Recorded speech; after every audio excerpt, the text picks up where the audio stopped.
Perché questa svolta?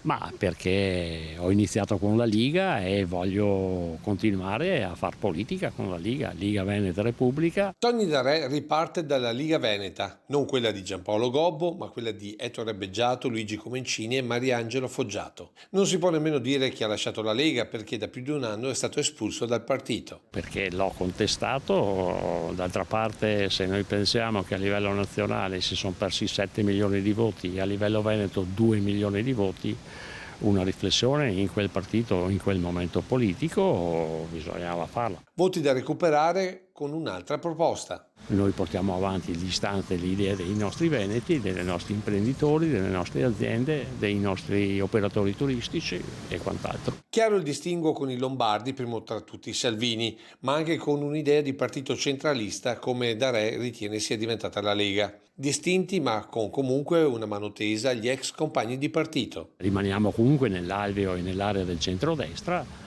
Se c'è da collaborare ci siamo. Con questa scelta, nonostante gli inviti di Forza Italia, Darè punta ad attrarre verso questo movimento politico parallelo tutti gli scontenti e i probabili silurati all'interno della Lega, anche considerando che alcuni sondaggi darebbero più che dimezzati i consiglieri del Carroccio alle prossime regionali. Cercare di portare qualcuno all'interno del Consiglio regionale e continuare portare le nostre idee, le nostre istanze. Naturalmente, ripeto, siamo sempre del centrodestra, se il centrodestra ci vuole noi ci siamo. Va ricordato che alle ultime regionali la Liga Veneta Repubblica ha sostenuto Luca Zaia, ottenendo l'elezione di un proprio rappresentante a Palazzo Ferrofini. Se dovesse partire una sorta di lista Zaia e le chiedessero l'apparentamento?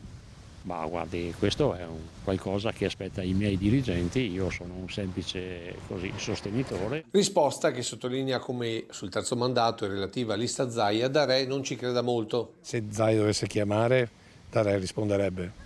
Ma guardi, io rispondo adesso a qualcun altro. Che poi sarebbero gli storici compagni del Darè della prima ora, pronti ad accogliere e a candidare in regione altri transfughi della Lega. Partito che invece cerca nuovo slancio sugli amministratori locali, come Mario Conte, da sempre garanzia di consensi alle urne. Io credo che adesso i nomi siano assolutamente prematuri. Mi fa piacere che ci sia questa stima da parte di molte persone che nominano anche me tra i possibili candidati, però ripeto, non è ancora stato deciso se ci sarà il terzo mandato o no, non si sa quando si vota, quindi diciamo che è tutto molto prematuro.